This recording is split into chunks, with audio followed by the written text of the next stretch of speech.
السلام عليكم، كنتمنى تكونوا كاملين بخير وعلى خير ونلقاكم الفيديو نتاعنا باحسن حال. اليوم غادي نحضر معكم سكسو بالتفايه بجميع المراحل. بسم الله، ندوزو المقادير والطريقه في نفس الوقت. غادي نحتاج واحد جوج بصلات كبار اللي شلضناهم، معلقه نتاع سكينجبير كبيره،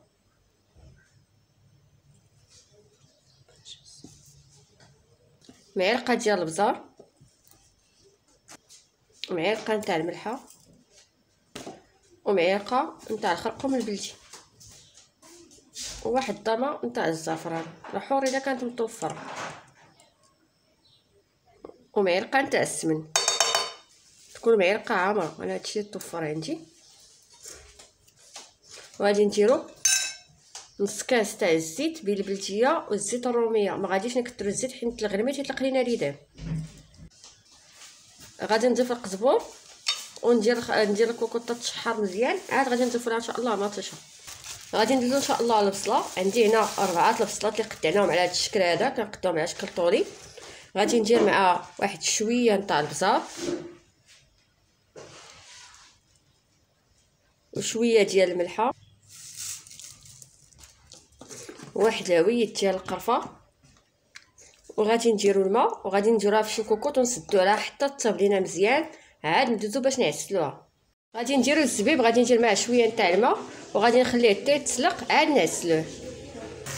من بعد ما تشحر لينا اللحم دابا غادي نديرو مطيشه، جوج مطيشات اللي حكيناهم صافي. غادي نخليو حتى تشحر مزيان وندوزو لمرحله اخرى. ما درنا مطيشه تشحرت لنا مع اللحم، دابا غادي نزيدو واحد شويه نتاع الحمص اللي تيكون فاز قليله قبل. بالنسبه للحمص كتبقى كميه اختياريه. وغادي ندير خيزو وغادي نبللو بالماء اللي تيكون دافي ونسدو الكوكوط ونتلاقاو ان شاء الله. بالنسبه للقرعه ما غاديش نديروها دابا حيت درنا غادي تطيب، غادي نخليوها حتى يطيب لينا اللحم. طلق لينا الزبيب، غادي نضيفو ليه واحد نص معلقه ديال القرفه، وغادي نديرو واحد الطوبه ونص نتاع السكر وغادي نخليه يتعشل. من بعد ما طابت لينا البصله صفيناها من الماء، دابا غادي نزيد عليها واحد شويه نتاع البلول اللي هزيناه من الكوكوط ومعلقه كبيره ديال القرفه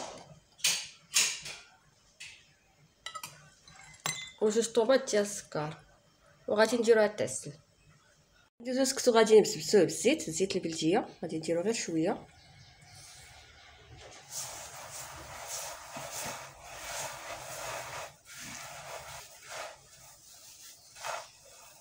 ونبداو كنضيفو في الماء.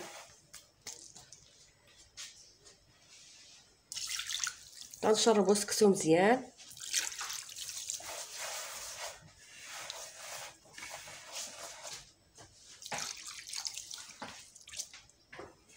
ما نكثروش الماء بزاف باش ما يتعجنش لينا السكسو ملي يكون تيفور. انا دابا راده القدره، غير يشرب سكسو غادي نردو الفور. ما فارنا سكسو الفوره الاولى غادي نديرو نفس العمليه اللي درنا. غادي نديرو ليه الزيت، الملحه، شويه نتاع الملحه،